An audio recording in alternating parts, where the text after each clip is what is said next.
The Ferrari weekend for Charles Leclerc and Carlos Sainz, as well as for the rest of the Maranello team, was an unexpected cold shower in the ninth round of the 2024 Formula One Championship. Almost nothing worked on a technical level, and as if that weren't enough, poor reliability also made an appearance at the 4.361-kilometer Circuit Gilles-Villeneuve in Montreal last weekend. We are referring to Charles Leclerc's power unit, which suffered a drop in performance during the very early stages of the Canadian Grand Prix. There were about 80 horsepower less available, which cost about half a second per lap in terms of performance when the track surface was still wet, a deficit that grew as the track gradually began to dry up. But Charles Leclerc did not give up. He fought by tweaking the multifunction, a rotating knob featuring the prancing horse on a yellow background, through which various parameters of the SF24 car can be adjusted, such as injection, spark, fuel, mix, gearbox mappings, GX, or the different preset driving modes: mode box, pit, mode race, hot lap, mode slow, in lap, mode tire, tire management. This knob can also be used for other functions related to software problems. This is why Brian Bozzi gave specific alphanumeric strings every single lap, trying to limit the error in the control unit. These driver defaults aim to restore a system failure to activate, deactivate, or isolate various functionalities such as sensors and alarms.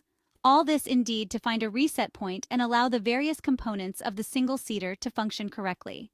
As we already explained in our post-race onboard report on Scuderia Ferrari, unfortunately, all the measures taken did not have the desired effect.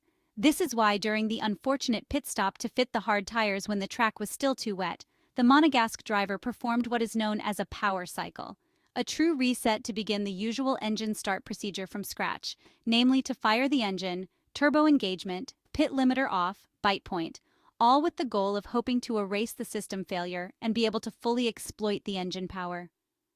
When the Monegasque returned to the track, according to the Ferrari pit wall, the problem was solved. This is why it seems strange that the use of driver defaults continued. Perhaps it was normal procedures in order to keep things under control and avoid encountering the error again. To this limiting condition on car number 16, we must add the context of what happened in the qualifying session on Saturday. Let's take a step back to Q2, where both Ferrari drivers were unable to pass the cut to the last part of the session. This issue made Charles Leclerc quite angry, and rightfully so. The reason is very simple. The timing chosen by the all-red Formula One team for the attempt with new soft tires was clearly wrong. Considering the evolution of the Montreal track, it would have been much wiser to make the first attempt with scrubbed tires and then use the extra grip of the fresh compound in the last minutes of Q2, when the track surface was surely more rubbered in, and in fact everyone improved their lap times in those conditions. Being pissed off about this wrong choice is more than legitimate, especially considering that there are quite a few Ferrari technicians who could have thought about this aspect and thus offer an extra chance to Charles Leclerc and Carlos Sainz on a weekend in which the SF24 car clearly did not have the pace to think it would set strong lap times regardless of the track conditions. Charles Leclerc is a Formula One driver and as such should be evaluated.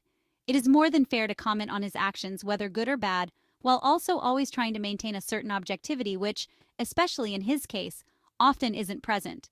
Therefore, pointing fingers at the Ferrari driver, highlighting how nervous he was, or generally giving too much importance to these factors, doesn't seem to make much sense, especially considering his complete lack of responsibility in the insufficient performance contexts of Scuderia Ferrari at the Circuit Gilles-Villeneuve in Montreal last weekend.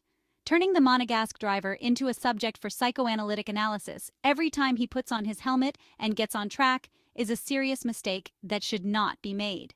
It doesn't lead to anything good.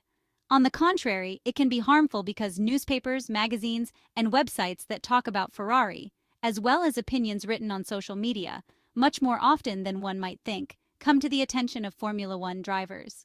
Charles Leclerc arrived from Monte Carlo after a historic victory in front of his home fans, a moment he had dreamed of ever since he was a child. In the Canadian Grand Prix, he hoped to fight at the top again with the goal of nourishing the hope of reopening the battle for the 2024 Formula One Championship. He gets into the car on Friday, and despite the few laps, the Monegasque gathers very good feedback regarding the pace and performance of the SF24 car in mixed track conditions. Team principal Frédéric Vasseur confirms that Ferrari is there and will challenge Red Bull and McLaren for pole position and the race victory. And then, as we know, the cold shower arrives. On Saturday, the final free practice session in Montreal brings the Maranello team back down to earth, the prelude to total failure. It is also said that Charles Leclerc wanted a setup change before the qualifying session, which, however, was not granted. But it's important to point out that we have no certainty regarding this information reported by various news media outlets. The rest of the story we know perfectly. We have been talking about it for at least 3 days. Therefore, a question spontaneously arises regardless of what happened. For what reason should Charles Leclerc not have been nervous or pissed off? Should he perhaps have been amused by the situation? Laugh it off maybe, making light of it? Well, a Formula One driver is not a philosopher. He lives for competition, and every little detail that neutralizes the possibility of performing at his best is extremely frustrating. Isn't that right? And so let the anger, nervousness, and frustration come. Because those who don't vent in these cases might also make one think that the importance of the result is not that high after all. Formula One now heads for the Circuit de Barcelona, Catalunya, next in round 10 of the 2024 season. Ferrari will also hope that F1 returning to Europe sees them bounce back following their first double DNF in 45 races. The Scuderia last retired their 2 cars at the 2022 Azerbaijan GP. Only the lower points-paying positions were on offer to Ferrari before Charles Leclerc and Carlos Sainz both retired from the Canadian Grand Prix.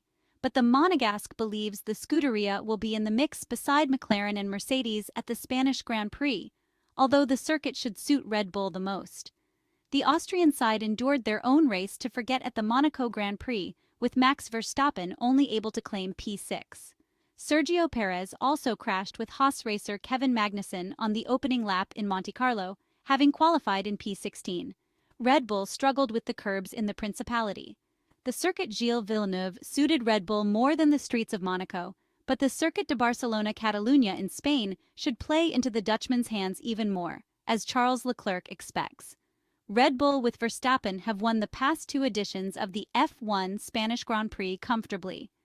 Max Verstappen overcame Charles Leclerc, taking pole position for the 2022 Spanish Grand Prix to win by 13.072 seconds to Sergio Perez. The 26-year-old then got pole in 2023 by 0.462s to Carlos Sainz before beating Lewis Hamilton of Mercedes to the victory by 24 seconds, with Carlos Sainz the lead Ferrari over 45 seconds back.